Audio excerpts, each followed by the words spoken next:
let me inform you quite clearly and emphatically that it is hard to be a man. That's why most give up on it, most quit, most faint from it, most fall because of it, and almost all of us die trying to do it. Oh yes, the devil is out to destroy men. If you look around this room, you will find many saged, aged, gray women. Go to your family reunions and you will see grandmama and big mama and Aunt Kivy, and they're all standing around in the kitchen talking about, girl, is that chicken done yet? I don't know, mama, let me turn it over in a minute. Get that bread out the oven before it burn.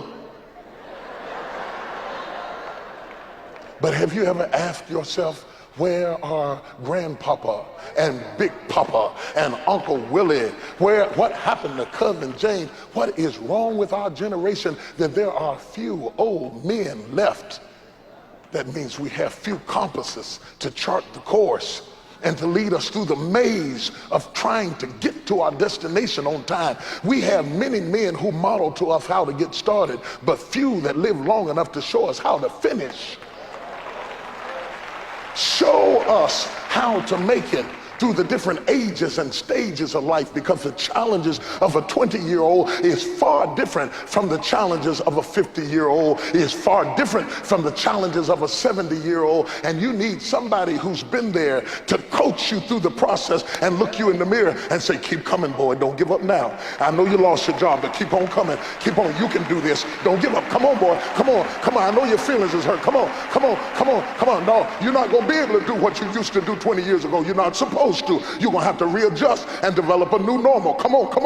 If you come on, you're gonna get through this. Don't give up, don't follow her. She's not the answer, she's a trick. Keep coming this way. We don't, y'all don't hear me, but I'm gonna talk to you tonight.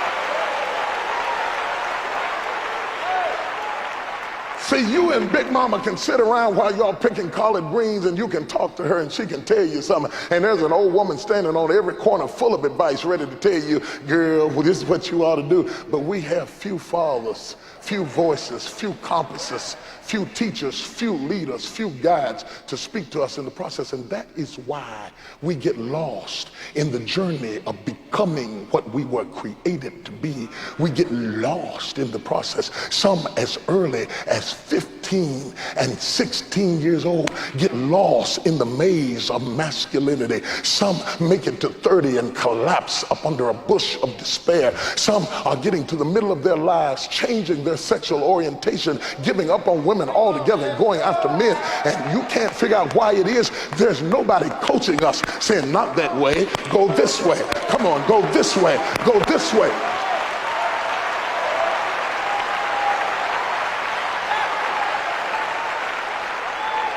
And I thought to myself that maybe the church should stop dancing for just a minute and stop speaking in tongues just for 5 minutes so that we could talk about some real issues.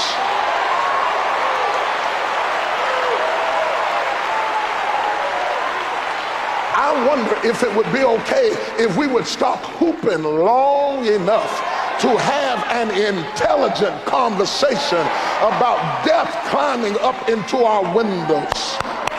Jeremiah said, send for the women of mourning and let them take up a wailing, because death has climbed up into our windows. I wonder when we will stop dancing long enough and start wailing, because our sons are dying, our marriages are crumbling, and 68% of African American kids are born into this world with no father staring them in the face, and 85% of men who are incarcerated report that they never knew their father or never had his touch or sensed his love. And so desperate for the touch of a man, men are doing freaky things and anything now, trying to find their father in anything that smells like a man.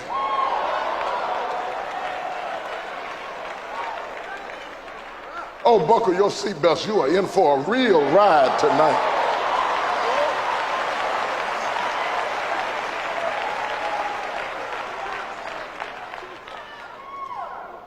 Have another chicken wing, get some potato salad. It's going to be quite a meal this evening.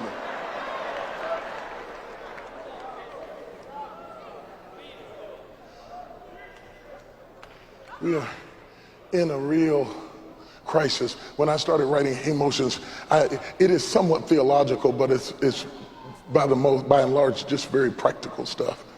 I use David as a canvas on which I paint the chaos, the crisis, and the conquering powers of masculinity.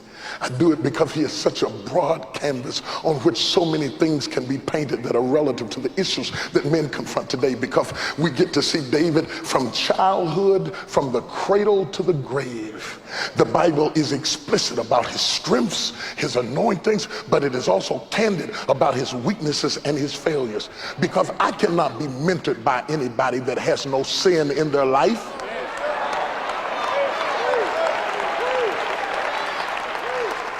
Because my problem is, how can I be mentored by something that I cannot relate to? It is not just your victories that help me understand who you are. It is your frailties and your failures that convince me that if God could use you with all of your mistakes, then maybe it might be possible that God could use.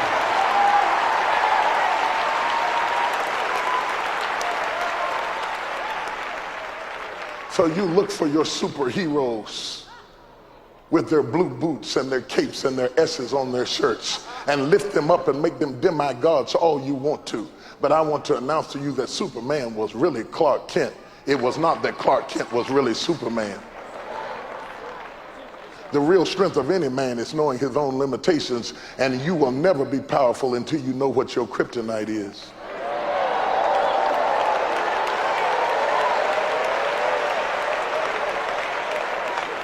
And I am convinced that every man in this room has his kryptonite. That thing, the sin that does so easily beset you.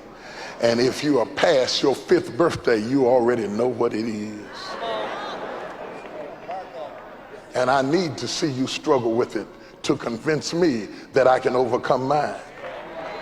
I don't need you to tell me that you have no problems, never had an issue, never made a mistake, because then I cannot relate to you and you cannot help me. You don't inspire me, you intimidate me. And besides, you self-righteous bigot, I don't believe you.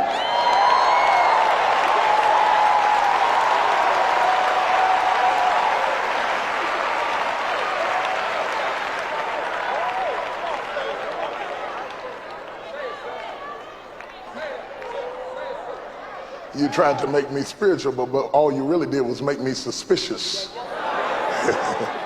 Because I know you're hiding something. I use David because when you start talking about men, you cannot talk about men and not talk about fathers. And David has a tremendous struggle with his father, Jesse, that is evidenced in his life. Jesse's son, the one that God would promote to be king, was the very one that Jesse did not like. And the strife between the father and the son has all the world to do with what made David pant at the water brook after God. It is what I call father hunger, the craving that a man has for the affirmation of his dad. One smile from dad is worth more than 20 kisses from mama. Mama tells you you're wonderful even when you mess up. But if the old man nods at you and says, "That was good, boy," now you got an S painted on your shirt, because it ain't over till daddy says it's over. Come on, somebody. I'm not saying that mama should stop loving us. We have survived on the breast milk of your love, your nurturing, and your affection. I'm just saying that breast milk is not enough to raise a man. It's great for a child, but he'll never be a man as long as he stays stuck to your breasts, drinking your milk.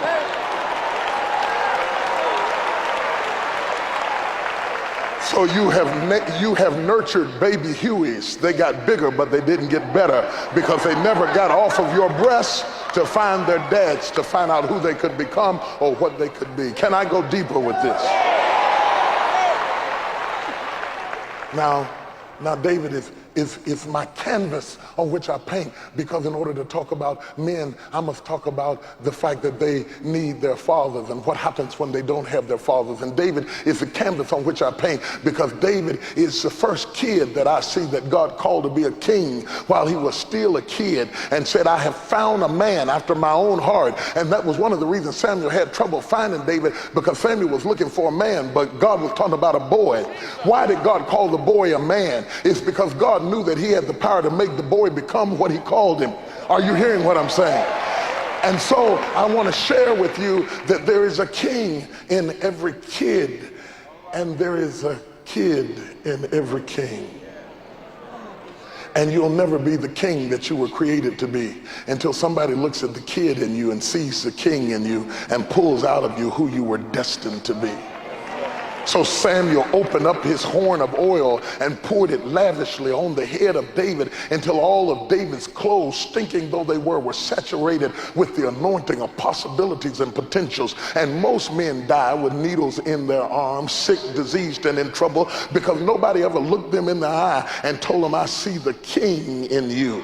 Because when somebody sees the king in you, it makes you control the kid in you.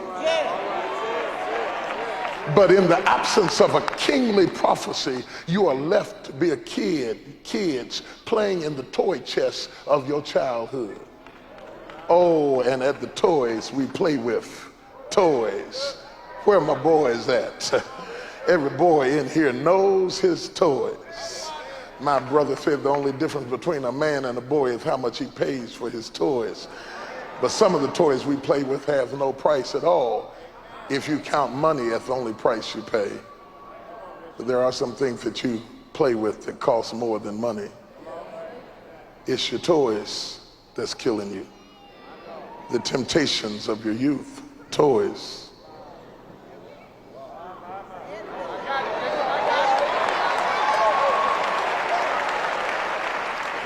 So at the risk of ruining your reputation, my brother, I would ask you, while you are sitting here listening at me talk, if you would be man enough to open up your toy chest and let's look in the box at what you like to play with when nobody's looking.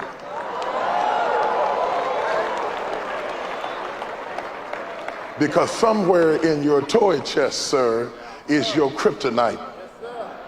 And until you define your kryptonite, you will always be vulnerable to destruction. I think much of who I am today is the result of the fact that my mother had a proclivity of looking me in the eye and making me think when I was just a child that my thoughts were important. As she cooked her dinner and I sat by the table rambling on and on, mountains of meandering words and heaps of foolishness, she dignified my thoughts with her attention and made me think that I was wise when I was just silly as a fool. But the brightness in her eyes convinced me that there was something in my head worth preserving. So I tried many drugs and got stuck by none of them and kept on walking through the drug phase of my life. When all of my friends died with needles in their arms, I resisted the needle because of the gleam in my mother's eyes, who somehow was